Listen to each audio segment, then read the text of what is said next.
રોજિંદા જીવન વ્યવહારોમાં આપણે કિંમત અને મૂલ્યને લગભગ સમાનાર્થી શબ્દ તરીકે વાપરીએ છીએ.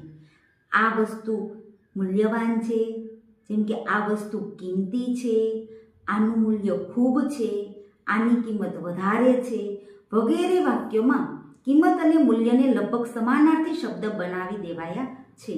પણ અર્થશાસ્ત્રના અભ્યાસમાં તેને જુદા સમજવા જરૂરી છે.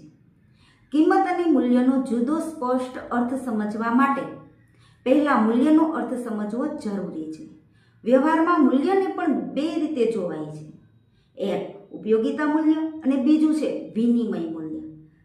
ઉપયોગિતા મૂલ્ય એટલે કે વસ્તુ માનવ જીવન માટે કેટલી ઉપયોગી છે તે તેનું ઉપયોગિતા મૂલ્ય ધરાવે છે. દાખલા તરીકે ખોરાક, પાણી, સૂર્યપ્રકાશ, હવા ખૂબ ઉપયોગિતા મૂલ્ય ધરાવે છે. આ વિડીયોમાં તમને સરળ રીતે સમજાયું હોય તો કમેન્ટમાં ગુડ લખજો અને વિડીયોને લાઈક, શેર અને સબસ્ક્રાઈબ જરૂરથી કરજો.